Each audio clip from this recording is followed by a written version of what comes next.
legislador le dio a las empresas sociales del Estado. Naturaleza especial que se rige por el derecho privado, pero como ya lo señalaron los ministros, se les mantuvo un régimen anterior a la Constitución, anterior a la ley 100 del 93, que era la ley 10 de 1990, es decir, la de empleados públicos de carrera administrativa por regla general.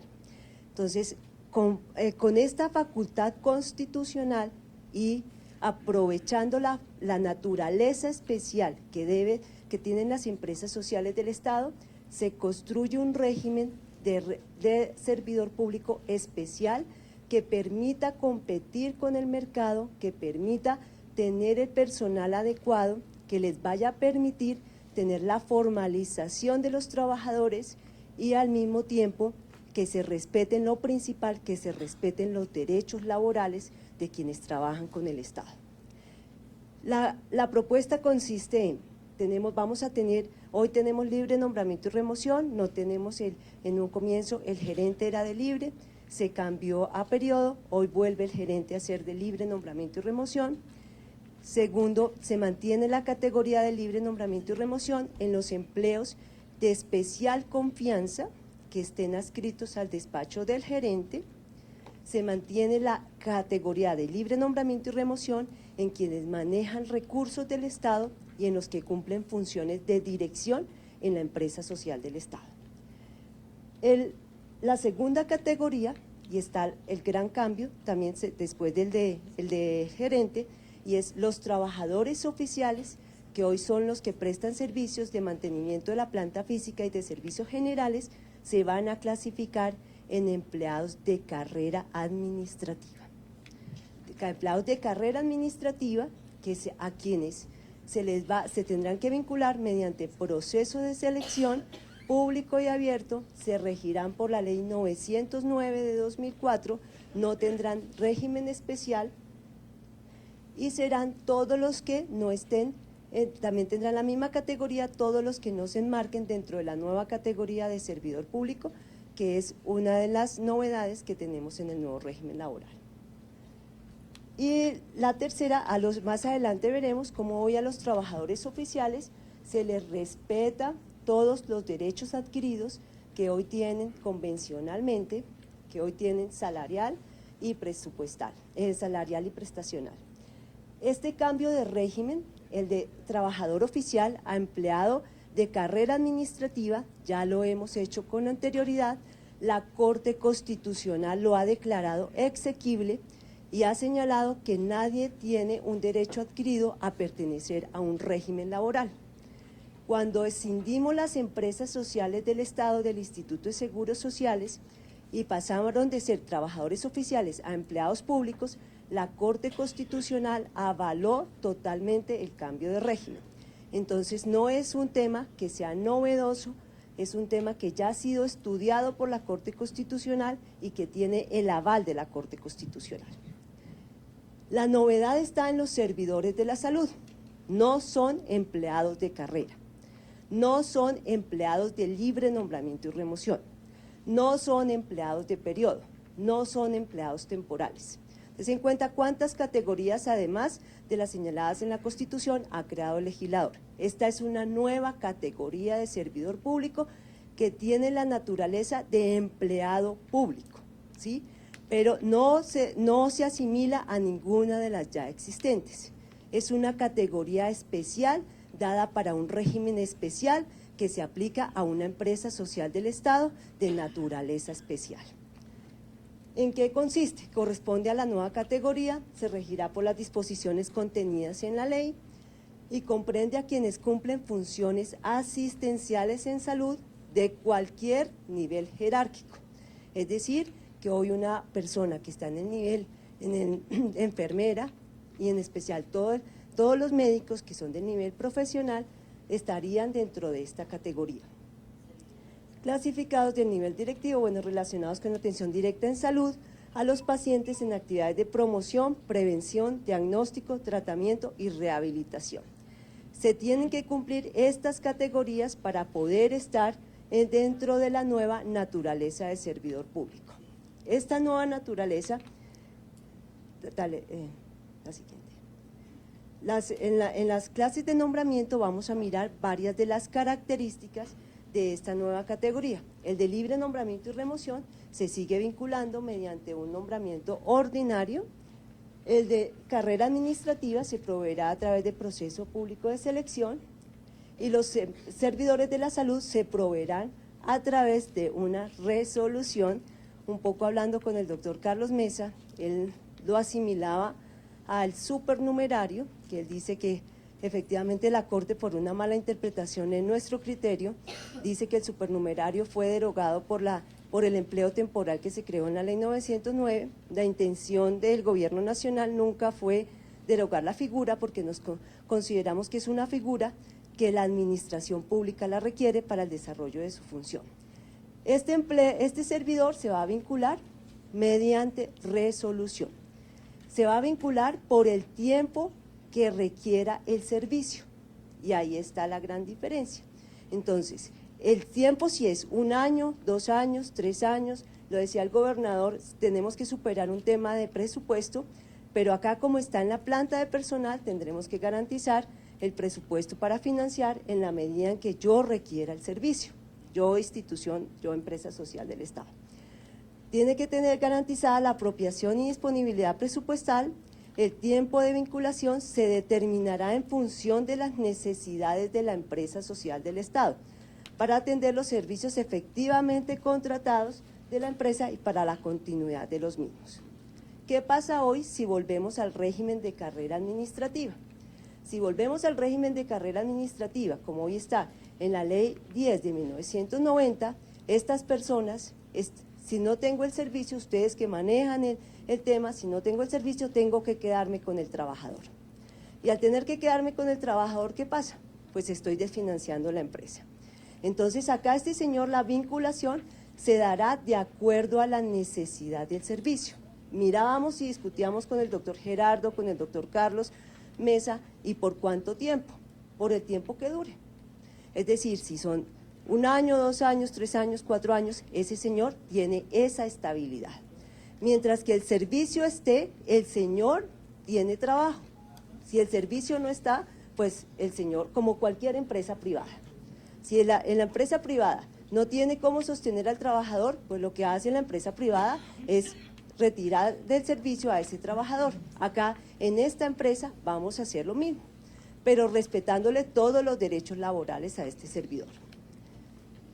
El tiempo es lo más importante. El tiempo de vinculación de los servidores de la salud se determinará en función de la necesidad de la empresa social del nivel nacional y territorial para atender los servicios efectivamente contratados a la empresa y por la continuidad de los mismos. Hoy, el empleo temporal tiene una estabilidad que le dio la 909, es decir, que él, mientras que el servicio esté, mientras que el proyecto esté, no lo podemos retirar, y la Corte Constitucional lo declaró exequible. Este tema consideramos que de ninguna manera está vulnerando la Constitución, por cuanto la Corte señaló que le corresponde al legislador determinar el régimen laboral de las empresas sociales, y lo que estamos haciendo acá es respetándole los derechos laborales al trabajador, tanto salariales como prestacionales. El régimen salarial y prestacional de esta nueva categoría de servidor público la determinará el Gobierno Nacional. Ustedes saben que por Ley 4 de 1992 le corresponde al presidente determinar los elementos salariales y los elementos prestacionales de los servidores públicos, y a los consejos municipales o a las asambleas las escalas de remuneración. Acá vamos a trabajar un nuevo régimen laboral, un régimen salarial para esta nueva categoría. Es decir, que compita con el mercado. No vamos a tener unas escalas con unas remuneraciones no adecuadas, sino le estamos apostando que hacer los estudios de mercado con las otras empresas privadas que prestan servicios de salud, y vamos a darle una remuneración que sea competitiva. Tenemos la competencia como Gobierno Nacional en desarrollo de la Ley 4 de 1992. Tenemos un parágrafo transitorio que adquirieron, esta corresponde al cambio de régimen laboral. Entonces, a todos los trabajadores que se les cambia el régimen laboral, en especial pues son a los trabajadores oficiales y a los demás de carrera administrativa que hoy pasan a ser servidores de la salud, se les respetarán todos sus derechos adquiridos. Es decir, que en ningún momento habrá desmejora de lo que ha ingresado a su patrimonio, tanto por conceptos de salarios como por concepto de prestaciones sociales. Causales de retiro de la nueva categoría de servidor público. Pues la primera es porque cesó la necesidad del servicio, y la segunda, por cumplimiento del término del cual fue vinculado cuando no haya continuidad en la prestación de servicio y por terminación anticipada de la actividad o proyecto para el cual fue vinculado. Con esto queremos que garantizar estabilidad en la medida que el servicio lo requiera, ¿sí?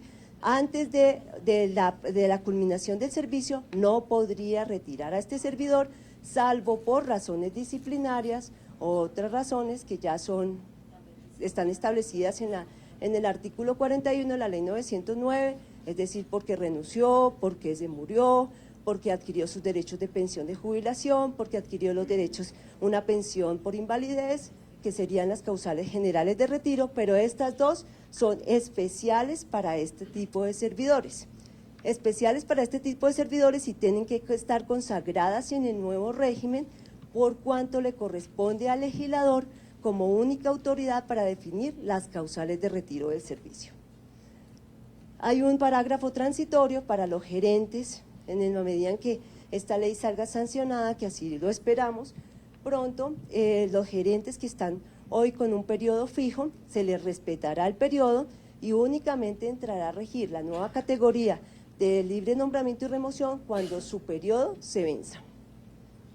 Continuidad de la relación, tanto para los trabajadores oficiales, simplemente se les cambia su vinculación a empleados provisionales, pero no van a ser retirados por proceso de selección porque hoy convencionalmente tienen una estabilidad.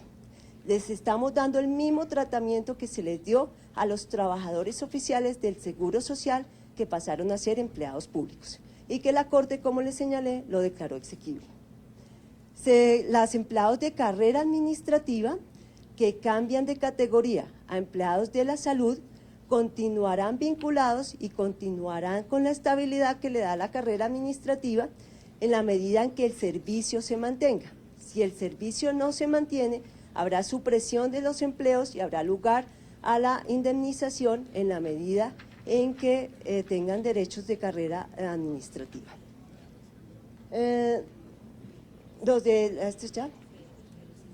Las plantas de personal, se adoptarán nuevas plantas de personal en el taller.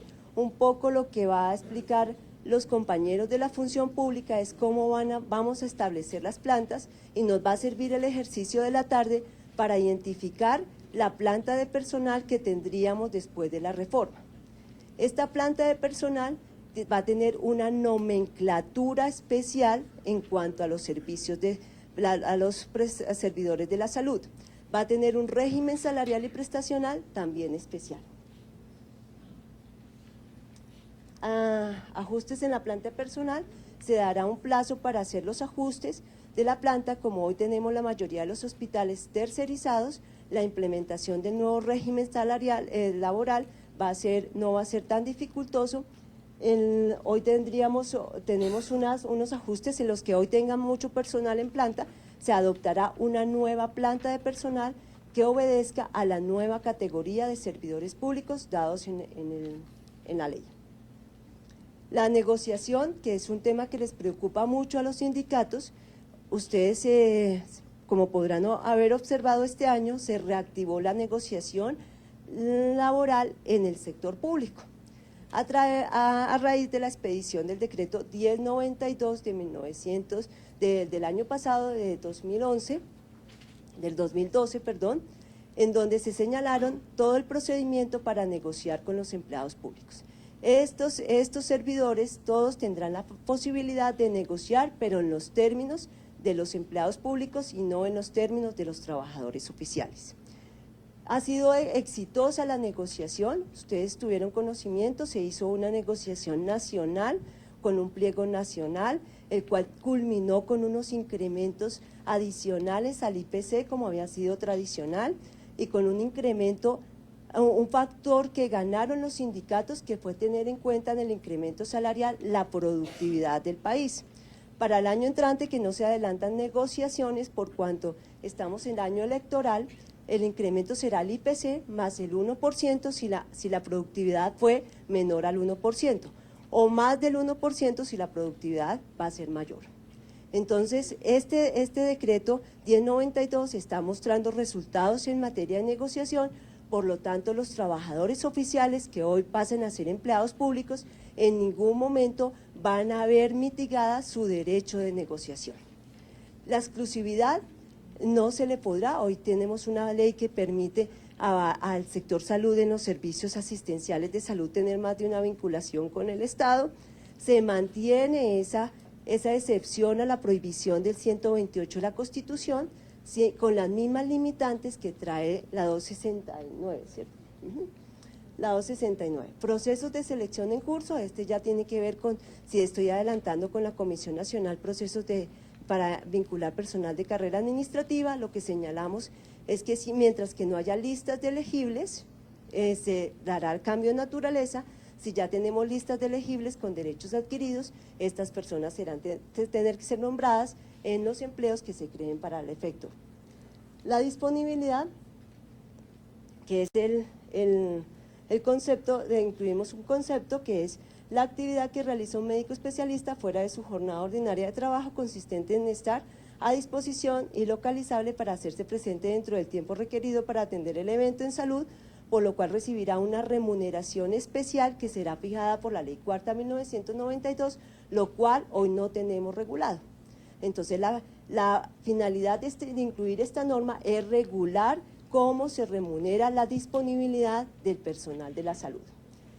Que incluimos también en el proyecto de ley, la regulación de la jornada laboral y la jornada por turnos. Hoy hay un gran vacío por cuanto la ley, decreto ley 1042 de 1978 no regula la jornada por turnos. Entonces, en especial en el sector salud, estamos aplicando unos conceptos y una normativa que estaba vigente para el Seguro Social. Entonces, en este momento mandamos a una jornada máxima establecida en el 1042, que son 44 horas a la semana, y se regula toda la remuneración de la jornada por turnos y de los recargos en jornadas extras y en los recargos nocturnos y diurnos. Allí remitimos no al Código Sustantivo del Trabajo, sino al 1042, que es el régimen de empleados públicos, es decir, que la jornada nocturna empieza a las 6 de la tarde y termina a las 6 de la mañana. La fortaleza del nuevo régimen, pues creo que todos lo han expresado, y es la flexibilidad. Flexibilidad que no nos da el régimen actual vigente de carrera administrativa. Flexibilidad que no nos da la Ley 10 de 1990, por cuanto son de carrera administrativa. Entonces, lo primero que ganamos es flexibilidad en la vinculación, pero flexibilidad con unos criterios objetivos y con respeto de los derechos laborales de los trabajadores.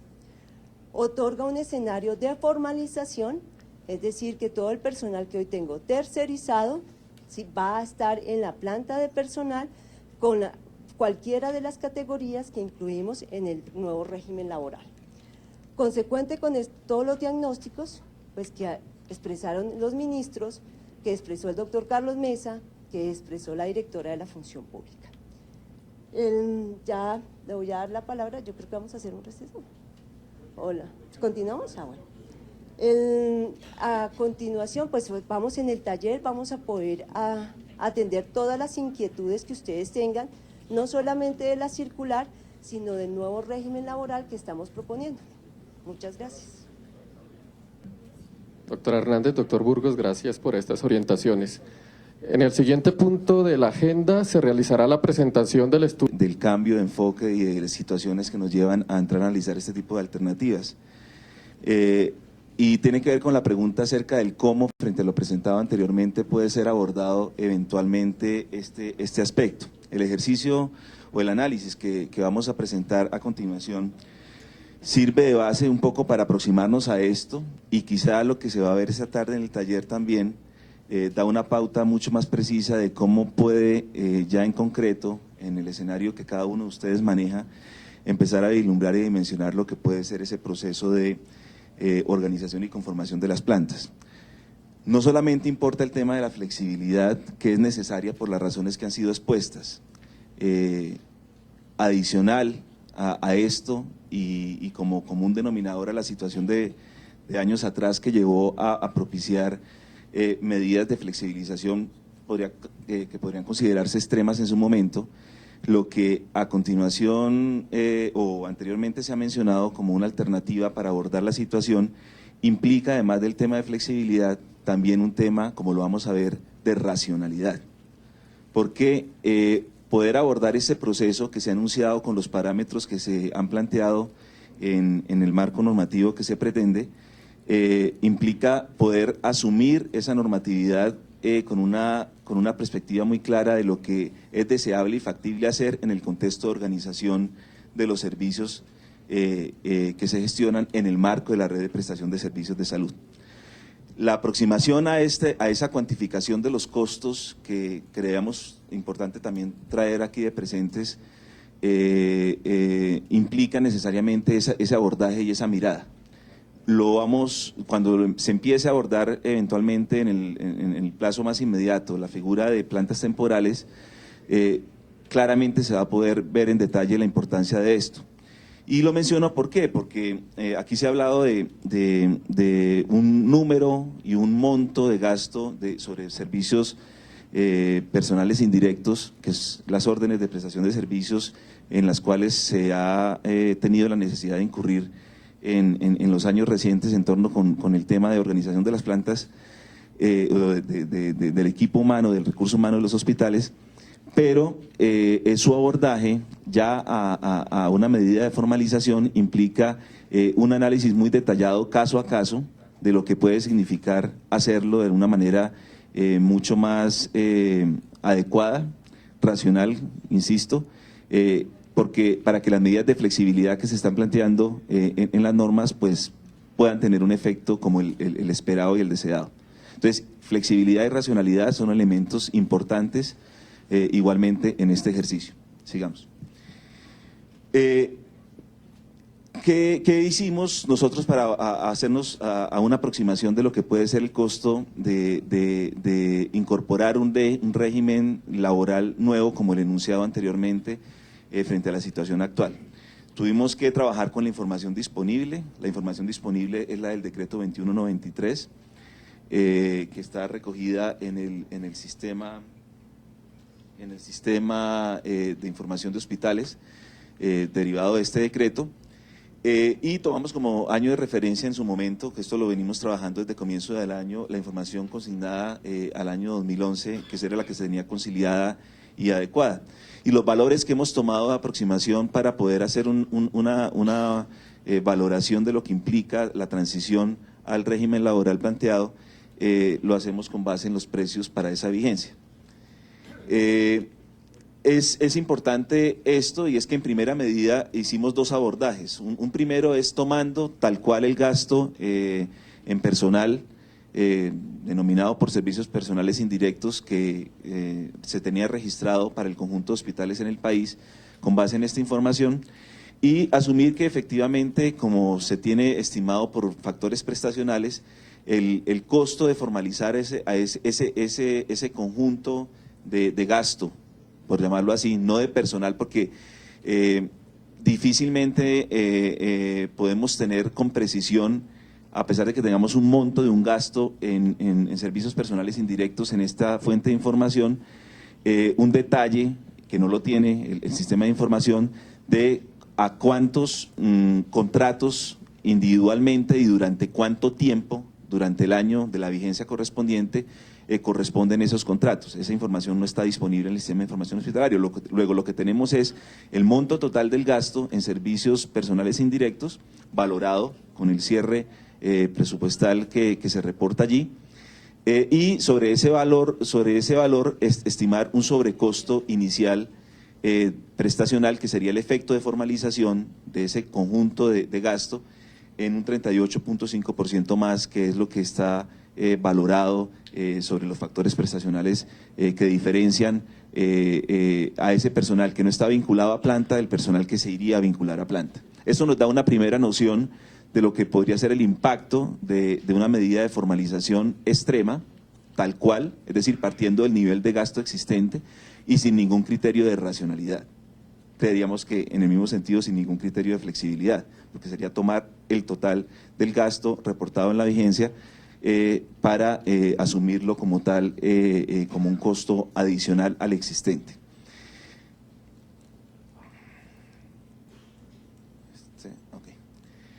De pronto, si los números no lo permiten, yo les pediría que nos concentráramos, porque aquí está el ejercicio hecho para cada entidad territorial de acuerdo a lo reportado del 21-23, pero para efectos de la explicación, fundamentalmente es concentrarnos quizá en la última fila y señalar que la formalización se traduciría obviamente, por las razones expuestas, en un mayor gasto de servicios de personal en general, juntando lo que era el gasto en planta, que para ese momento, para ese año, es de cerca de 1.8 billones, más el gasto indirecto reportado para esa vigencia, que es de 2.6 billones. Si estimamos que el conjunto de gasto de personal lo fuéramos a formalizar, es decir, aplicando ese factor del 38.5% que mencionaba anteriormente, tendríamos que frente al gasto existente, tendríamos un incremento de aproximadamente 844, de 1 billón, cercano a 1 billón, entre 4.4 y 5.5, la variación del impacto de la medida. Llevando esto a una valoración de lo que sería el impacto presupuestal financiero en los hospitales, con base en el ingreso recaudado para la misma vigencia, tendríamos que esos compromisos nuevos que se adquirirían producto de la formalización implicaría un mayor déficit estimado frente al déficit corriente, por decirlo de alguna manera, de cerca de 1.800.000 millones de pesos aproximadamente para esa vigencia, con los datos que se tomaron. Pero como les decíamos, eso es un ejercicio crudo, tomando el nivel de gasto que se tiene. Sin embargo, ahí viene la pregunta: ¿cómo con las herramientas que eventualmente provee el marco laboral que se propone podría entrar a considerarse de una manera caso a caso esa situación? Porque estas cifras son agregadas para el conjunto de hospitales, y también eso implica una dificultad en aproximarnos a hacer un ejercicio de este tipo. ¿Cómo lo abordamos metodológicamente? Tratando de hacer una caracterización del conjunto de la oferta sobre la base de unas tipologías deseables, o por lo menos con algún criterio de racionalidad, como lo enunciaba en algún momento, que nos permitiera poder hacer esa valoración de una manera mucho más precisa, sin decir que sea exhaustiva caso a caso, porque no es factible hacerlo, sino con la información correspondiente que no tendríamos del conjunto de este gasto indirecto que puede estar ocurriendo en cada hospital, que la fuente de información no lo provee. Siguiente. Entonces se tipificaron 11 tipos puros de IPS públicas, es decir, cogimos el conjunto de hospitales del país y tratamos de hacer, con base en el conocimiento que se tiene en todo este periodo de tiempo de la organización y conformación de redes, de la oferta, de los portafolios de servicios que se han ido configurando en el marco de las diferentes redes de prestación de servicios en cada una de las entidades territoriales, a 11 tipos puros de IPS públicas, que nos permitiera ir ahí sí hacer una aproximación a lo que sería el costeo para cada una de esas 11 tipologías, con base en los portafolios de servicios que tendrían, con base en una disponibilidad de recurso humano tipo de 8 horas de vinculación, y con unas aproximaciones adicionales, ajustes a factores adicionales relacionados con sobrecargos en dominicales, festivos y nocturnos que podrían tenerse eventualmente, a lo que puede ser el costo de cada una de estas tipologías.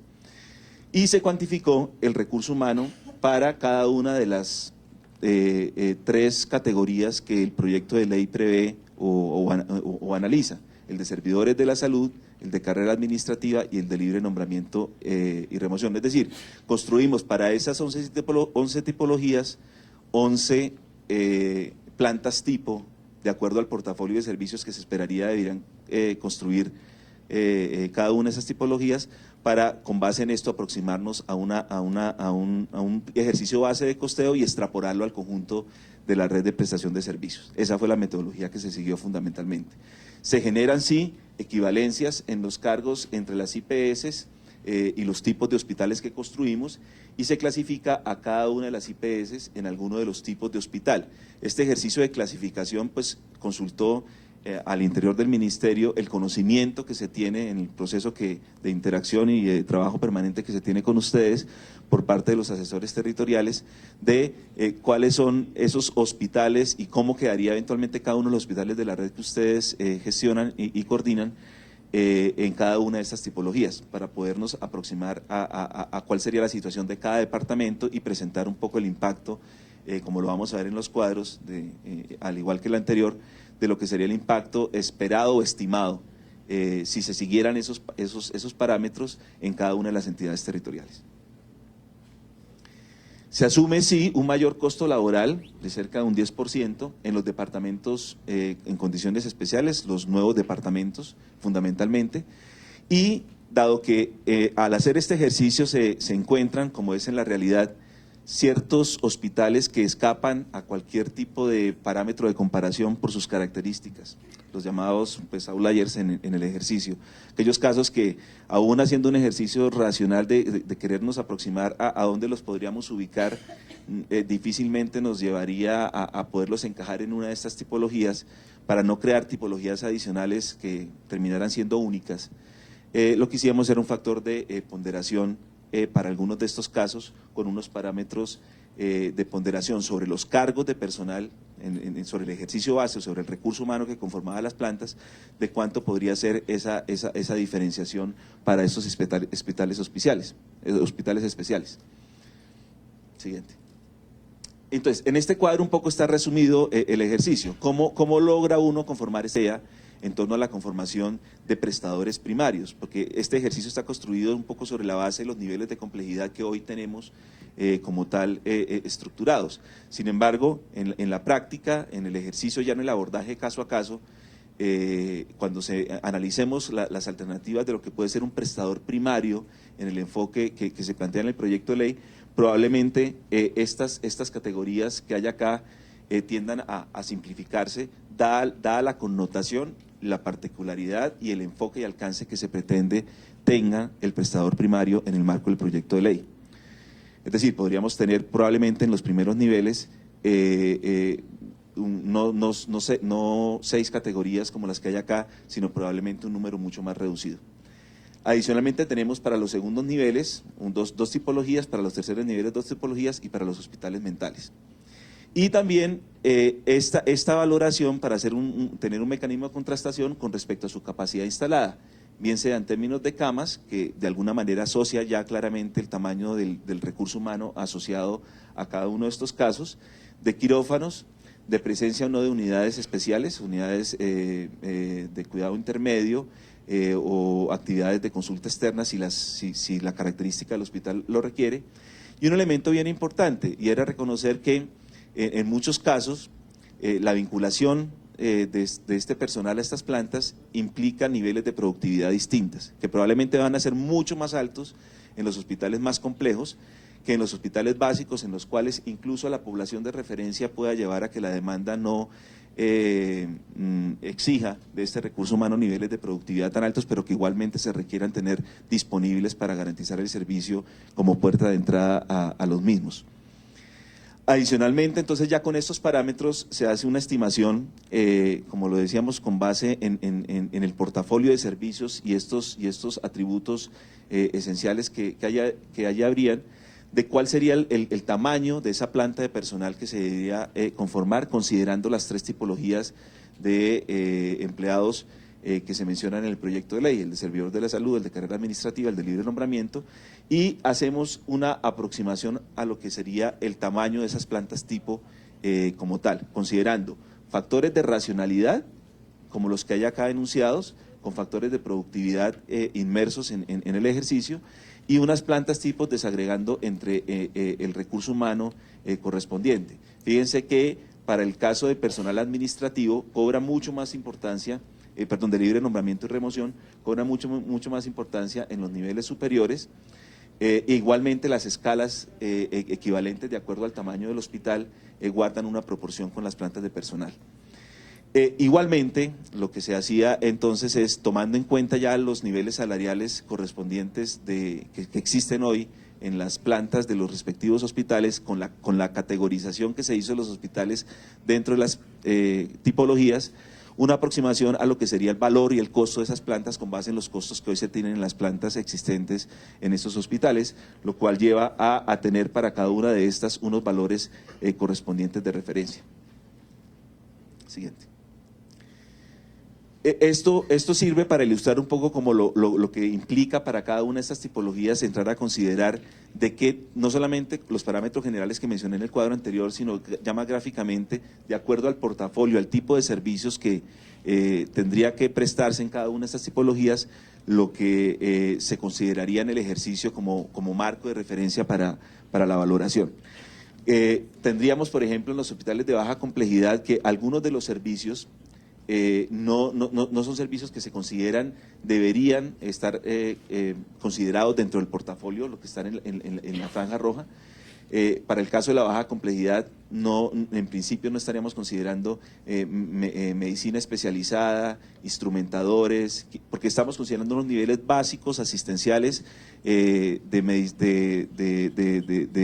salud primaria, de atención primaria, con algún eventual requerimiento de personal especializado en los niveles ya más altos, pero básicamente con un servicio asistencial básico administrativo. Y como les digo, en el caso del personal administrativo, no personal administrativo vinculado tiempo completo, sino eventualmente, dependiendo del tamaño del hospital, con una disponibilidad parcial para la conformación. En general, para el personal asistencial sí se consideraron valoraciones en torno a 8 horas inicialmente de disponibilidad. Algunos servicios no serían aplicables o podrían ser externalizados más bien, eventualmente, por modalidades diferentes, incluidos modalidades de telemedicina. Para el caso de radiología, en general, algunos servicios como bacteriología y auxiliar de laboratorio clínico, regente de farmacia, en el conjunto de hospitales de alta complejidad quedarían considerados como servicios probablemente tercerizados, pero el grueso de la planta, que serían los colores azules, ¿sí?, daría una idea de la variación en las tipologías correspondientes de los hospitales.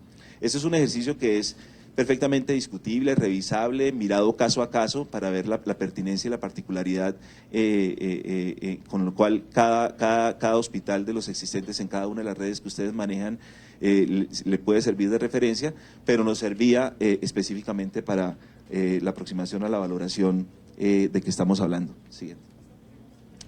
Igualmente, entendiendo, como lo señalaba, aplicando los referentes de escalas salariales existentes, unos parámetros de asignación básicas mensuales y de salario mensual diferencial de acuerdo al tipo de cargo dentro de la planta de personal correspondiente, que oscilan en valores desde cero, de personal de apoyo, de conductor, camillero, a personal ya tanto especialista o de la administración, que tendrían los niveles salariales mucho más altos en la escala correspondiente de esas plantas. Siguiente. Y el parámetro de productividad, que como lo señalaba, se estima mucho más alto en aquellos, bueno, mucho más alto en aquellos hospitales más complejos y más bajo en los hospitales básicos, pero incluso en estos complejos con unas diferencias con respecto al valor completo, que fue lo que llevó a hacer el ajuste como tal por los ponderadores que mencionaba anteriormente, para poder hacer esto pues racional y claro desde el punto de vista de la planta que efectivamente se pudiera entrar a considerar en los hospitales que superaban estos parámetros. Siguiente. Y un valor de sobrecosto del 10% para los departamentos nuevos departamentos en particular. Como consecuencia del ejercicio, el valor neto con estas estimaciones de lo que sería la formalización del personal, es decir, aplicando unos criterios racionales en la conformación de esas plantas, como ese gasto de personal en servicios indirectos lo traducimos en una planta que obedezca a la lógica de un portafolio en el marco de una red de prestación de servicios, considerando niveles de productividad razonables en cada nivel, nos llevaría a un sobrecosto en planta de personal de cerca de 600.000 millones de pesos, como se ha mencionado, con unos impactos mayores por la conformación misma de las redes y de los hospitales en algunas de las entidades territoriales, particularmente Bogotá, Antioquia, Casanare, norte de Santander. De esta manera, el impacto ya no llegaría a los 5.5 billones, sino bordeando los 5 billones, que es el valor de sobrecosto que hemos estimado y que aquí se ha hecho público. Siguiente. Encargos es esa formalización, utilizando esos criterios para conformar esas plantas en el ejercicio, nos llevaría a que cerca de 43.000 cargos serían los que deberían ser creados en ese proceso de formalización. Es decir, traduciendo ese gasto de servicios personales indirectos más los sobrecostos necesarios para la formalización en un impacto estimado de cerca de 43.000 cargos frente a los actualmente existentes en las empresas sociales del Estado. Igualmente con mayores impactos en los hospitales de Santander, Boyacá, Antioquia, Bogotá y Tolima. Esto es lo mismo, digamos que ya desagregado por entidad territorial. Esta información se la podemos entregar a ustedes para que ustedes la miren. Como les digo, es un ejercicio de aproximación. Lo importante del ejercicio es que nos da unos parámetros de cómo abordar frente a lo que existe hoy, a la manera en la cual se viene operando esta aproximación a la conformación de estas plantas bajo el régimen laboral existente, que lo van a poder ver como se va a mirar esta tarde en el taller, en una primera aproximación, algo que es muy parecido desde el punto de vista del ejercicio de conformación en la conformación de plantas temporales. Es decir, mucho de lo que aquí de manera gruesa nosotros al interior del ministerio hemos hecho como una aproximación a los costos, ya los van a poder ustedes evidenciar ya caso a caso, en primera instancia a nivel de las plantas temporales, y les va a dar una pauta hacia dónde eventualmente cada hospital debería moverse bajo el marco del régimen ya permanente que prevé el proyecto de ley. Gracias. Gracias, doctora Arias. Cuando lo hagamos bien. El problema ha sido, como se ha repetido, que hemos desfigurado todo el tema o las formas de contratación legalmente aceptadas. Así las cosas, digamos que ya miramos el tema de formalización en el nuevo régimen laboral. Cada hospital internamente tendrá que revisar su organización y de acuerdo a eso determinar qué puede contratar o qué no puede contratar definitivamente. Eso es algo muy particular, muy propio de cada hospital. Es imposible que el ministerio saque un modelo para todo el país. Lo que les vamos a dar es elementos de qué existe hoy en la norma, cómo está la jurisprudencia con los temas, para que ustedes de acuerdo a eso los puedan abordar. Un tema súper importante en el sector salud y siempre ha existido históricamente es el tema de la tercerización de servicios de salud. O sea, eso siempre ha existido. Ese tema no es ilegal, no es que sea ya vetado, no. Lo que pasa es que hemos desfigurado todo el proceso de la tercerización. Para retomarlo, vamos a abordar el artículo siguiente. El artículo 59 de la ley 1438, que habló específicamente del tema. ¿Qué dijo el artículo? Las empresas sociales del Estado podrán desarrollar sus funciones mediante contratación con terceros, empresas sociales del Estado de mayor nivel de complejidad, entidades privadas o con operadores externos, previa verificación de las condiciones de habilitación conforme al sistema obligatorio de garantía de la calidad. Este artículo está hoy en la ley 1438. Este artículo fue demandado, pasó por la Corte Constitucional. ¿Qué nos dijo la Corte Constitucional? Siguiente. La Corte dijo que lo declara exequible, se llama exequible condicionado, en los siguientes términos. Declara asequible el artículo 59 de la Ley 1438 en el entendido de que la potestad de contratación otorgada por este artículo a las empresas sociales del Estado para operar mediante terceros solo podrá llevarse a cabo siempre y cuando no se trate de funciones permanentes o propias de la entidad, cuando estas funciones no puedan llevarse a cabo por parte de personal de planta de la empresa social del Estado o cuando se requiera conocimientos especializados. La Corte declaró exequible este artículo, o sea, en este tema podemos desarrollar el tema de la tercerización. ¿Seguimos? La Corte concluye, la contratación de servicios y la operación con terceros de las entidades estatales no está prohibida constitucionalmente, aunque sí limitada. Si uno mira el fallo es tajante en determinar que hay limitantes, que hay condicionantes para desarrollar esa facultad de contratación. Un antecedente, solamente para información, el Consejo de Estado desde el año 2004 también nos había avalado el tema de la tercerización. En ese año se expidió el decreto 536 del 2004, decreto que fue demandado, decreto que se declaró nulo, pero cuando uno lee el fallo como tal del Consejo de Estado, la nulidad no es porque el decreto como tal estuviera mal. El fallo del Consejo de Estado dice, el decreto no hace sino repetir normas que ya existen y facultades que ya están, más o menos dijo, es un decreto innecesario porque la facultad de contratación ya se tiene. ¿Qué dijo el Consejo de Estado? Las empresas sociales del Estado pueden desarrollar sus funciones mediante contratación con terceros o la celebración de convenios con entidades públicas o privadas a través de operadores externos. En Colombia es innegable que la prestación de los servicios públicos no está reservada de manera exclusiva a los entes públicos. ¿Seguimos? De la simple lectura del precepto superior, dice el Consejo de Estado, emerge la convicción de que los servicios públicos no necesariamente deben ser prestados por el Estado en forma directa, siendo totalmente lícito acudir a otros mecanismos indirectos que hagan posible la participación de las comunidades organizadas y de los particulares en su prestación. ¿Seguimos? Los servicios públicos estarán sometidos al régimen jurídico que fije la ley, podrán ser prestados por el Estado directa o indirectamente, por comunidades organizadas o por particulares, que es lo que dice el artículo 365, que es en el cual se fundamentó el Consejo de Estado para decir que la contratación en las empresas sociales del Estado era también válida. Este es un antecedente normativo que es bueno tenerlo allí. Ahora sí, hablemos de tercerización, unos elementos que debemos tener en cuenta para tercerizar como tal. Primero, que sean actividades desarrolladas en servicios que requieran conocimientos especializados, que fue lo que dijo la Corte. Eso también tendríamos que evaluarlo al momento de analizar qué vamos a tercerizar. Funciones que no puedan llevarse a cabo por el personal de planta de las empresas sociales del Estado, otro elemento que indicó la Corte. Actividades organizadas en un servicio y se terceriza la prestación integral del servicio. Cuando hablamos de tercerización como tal, es concebido todo un servicio.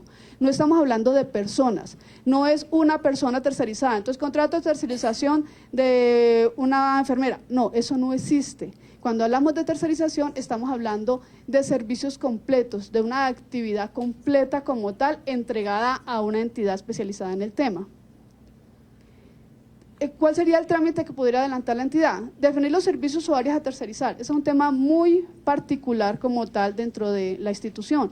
Lo que se veía ahora en el ejemplo que decía el doctor José Fernando, claramente, por ejemplo, hay un tema de rayos X que casi siempre es externalizado, o porque en sus relaciones contractuales pudieran haber una renovación tecnológica o algo así, o por cualquier otra figura. Ese tema de tercerizar, ese análisis lo hace cada entidad, si imágenes diagnósticas lo tercerizan o no. Hay entidades que hoy tienen imágenes diagnósticas dentro de la institución. Hoy no vamos a decir, no, tiene que tercerizarlos. No, eso es muy particular, eso lo mira cada institución, depende de la región, no es lo mismo Bogotá que estar hablando de territorios nacionales. O sea, eso es muy particular y solamente les atañe a cada uno de ustedes en las regiones. Realizar los estudios de conveniencia correspondientes.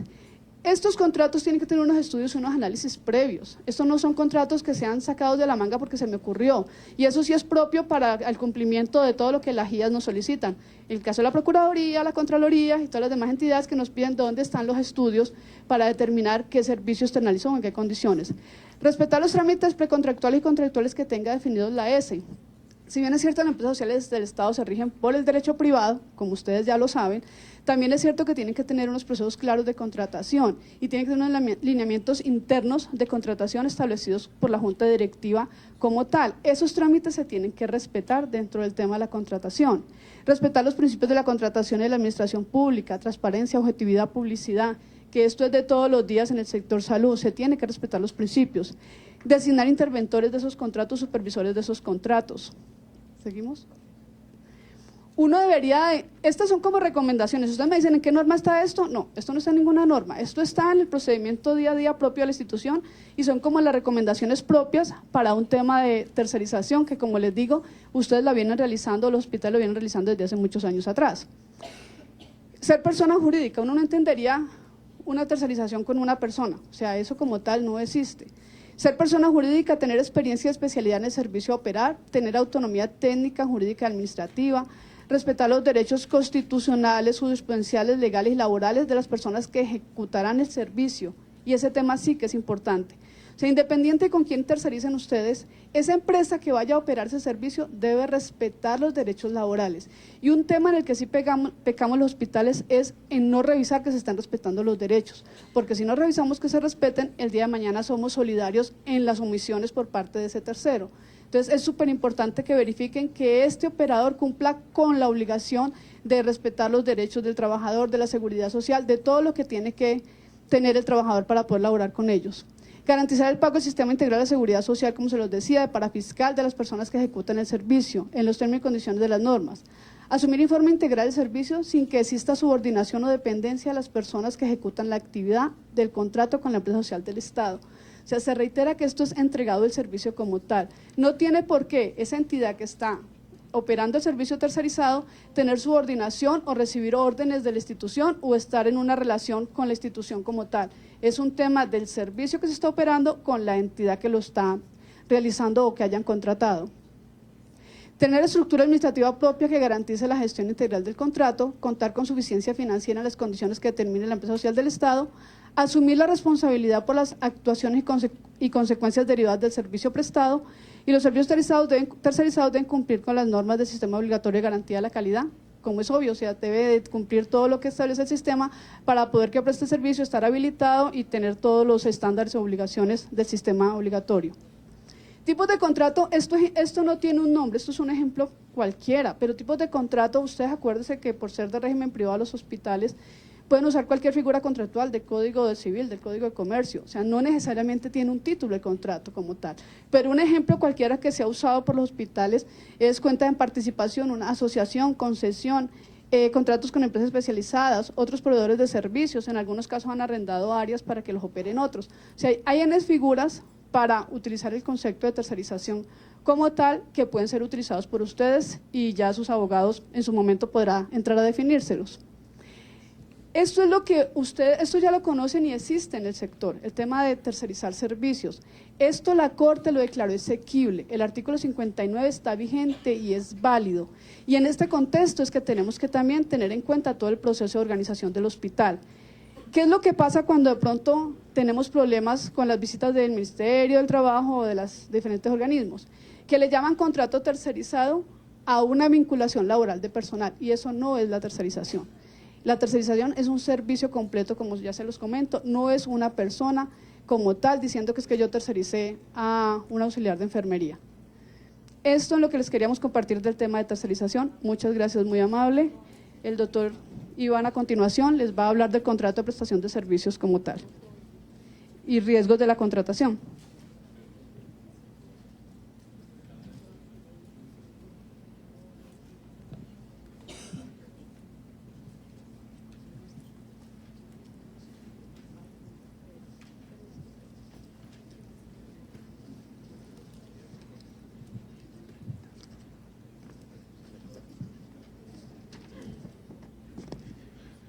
Muy buenos días, ya casi tardes para todos ustedes, señor ministro. Qué gusto estar aquí en esta invitación que me han formulado, señor procurador, señor secretario general, directora de la Oficina Jurídica de la Función Pública, señor gobernador de Risaralda, creo que estaba por aquí. ¿Cómo está? Doctor Botero, qué gusto verlo. La Federación de Departamentos, los compañeros de la Federación, los directores territoriales del Ministerio de Trabajo. Un saludo muy especial a los secretarios y secretarias de salud, de departamentos, de distritos, de municipios y la Dirección de Vigilancia y Gestión del Ministerio de Trabajo. Inspectores de trabajo también nos acompañan en esta jornada. Voy a ser breve, en la medida que ello sea posible, por lo avanzado ya de la jornada y para el receso de mediodía. Y quiero primero que todo contarles que pues el señor ministro me ha vinculado como asesor en la formulación de distintos aspectos jurídicos del proyecto de ley que se ha venido analizando. También para hacer pues un acompañamiento, ofrecer las mayores garantías y seguridad jurídica, no solamente en el proceso del proyecto de ley, sino a los retos que nos ha impuesto no solo la circular del señor procurador del pasado 7 de mayo, la cual se ha hecho referencia el doctor Carlos Mesa, sino también la propia Corte Constitucional, los otros organismos de control como la Contraloría General de la República, que ha producido también una advertencia, y pues en alguna medida distintas autoridades, dentro de las cuales pues en algún momento hice parte como auditor general de la República hace ya más de 2 años, hicimos una circular y un análisis profundo sobre el tema de las plantas de personal y nóminas paralelas en el Estado, y lo que podemos registrar como balance de 2 años hacia acá es que definitivamente el gobierno nacional, definitivamente el gobierno de Juan Manuel Santos y sus ministros, el ministro de Salud, el ministro de Trabajo, han hecho una apuesta muy fuerte en la agenda pública para contribuir a la formalización de las relaciones laborales. Y yo creo que todo lo que se ha analizado el día de hoy es una magnífica noticia para el sector.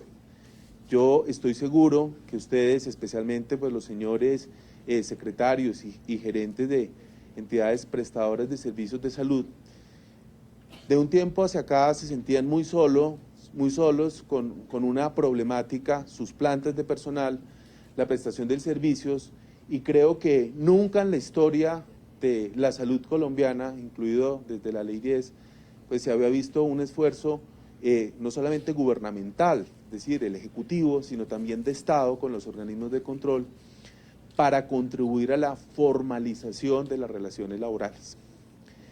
Nosotros hemos hecho un gran esfuerzo con el señor secretario general, obviamente con las directrices del ministro y con la función pública. Yo he puesto mi pequeño grano de arena, de verdad pequeño, pero hemos hecho un gran esfuerzo por estructurar esta iniciativa legislativa de la forma más conveniente para ustedes que están en la prestación del servicio y de la forma más conveniente posible para que también sea viable desde el punto de vista fiscal. Y creo que ustedes serán multiplicadores y agentes de esta iniciativa a lo largo y ancho del país. Siempre que se toca una iniciativa de orden laboral se corre el inmenso riesgo, como es natural, los intereses de los trabajadores son muy sensibles. Y como es natural, siempre se toca el inmenso riesgo de una movilización social en torno a una iniciativa de esta naturaleza. Y lo que han querido los ministerios es precisamente dar un paso adelante en el sentido de dar una información muy clara, ser muy transparentes, poner todas las cartas sobre la mesa, reitero, contar con el acompañamiento de los organismos de control, de manera tal que ojalá pues lleguemos a buen término. En algún momento, dentro de las distintas opciones que se tiene en el tránsito de una reforma legislativa, se puso en la agenda la de unas facultades extraordinarias. Recientemente la regla general se ha convertido en temas de reestructuración y en asuntos laborales, apelar a las facultades extraordinarias. Pero no se quiso así por parte del señor ministro de la Salud, por parte del señor ministro de Trabajo, sino se quiso que este fuera un debate abierto con todas las personas que se iban a ver directamente beneficiadas en primera instancia, y esperemos que nadie beneficiadas en primera instancia. Entonces, pues, permítame haber restado 7 minutos a la presentación, pero creo que es muy importante ubicarnos dentro de este contexto y pues esperamos entonces contar con el apoyo de todos ustedes en el tramo que nos falta. Este es un tema muy importante para el Congreso de la República. Para el Congreso de la República es uno de los temas más importantes y entonces ya nos, pues casi, todavía no en la recta final, pero ya pasamos a la segunda etapa del desarrollo de la iniciativa. Bueno, esa era, digamos, la primera parte, el análisis del contexto en el que nos encontramos. La segunda parte está relacionada con el análisis de los riesgos y con el marco jurídico de la contratación. Veía en quienes me han antecedido en las presentaciones, pues me quedé sin presentación, mi querida colega de la mesa de trabajo, prácticamente sin presentación, pero de todas maneras pues vamos a reafirmar algunos de los puntos que se han tratado. Recordemos que quienes estamos aquí hacemos parte de dos ámbitos de la contratación. Si bien es cierto, por disposición de la Ley 100, la gran mayoría de los actores que están aquí sentados se someten a un régimen de derecho privado, pero resulta que no todos, y principalmente en las secretarías de salud se maneja una dualidad de regímenes, porque las secretarías de salud no tienen un régimen de derecho privado como sí la tienen las ESES, y las secretarías de salud se rigen entonces por Ley 80, Ley 1150 y demás leyes aplicables en materia de contratación. Tema importante a recordar, un poco el régimen estatal de la vinculación, que también pues tiene unos riesgos, que también tiene unos parámetros que han sido claramente delimitados, no solo por el legislador, sino por decretos reglamentarios recientes. Voy a hacer alguna referencia al recién expedido decreto 1510 del 17 de julio, que para algunas entidades entrará a regir el próximo 15 de agosto, es decir, dentro de 2 días algunas entidades aplicarán el decreto reglamentario 1510 que deroga el decreto reglamentario 734 de 2012. Entonces, en el ámbito del derecho privado se ha hecho una profunda reflexión sobre ese marco jurídico, sobre la aplicación del artículo 59, sobre las grandes limitantes que se tiene al tercerizar. Mi expertise, que es más como abogado de la administración pública que el régimen de derecho privado, cuando yo analizo la sentencia C-171 a la que hacíamos referencia, encuentro una enorme similitud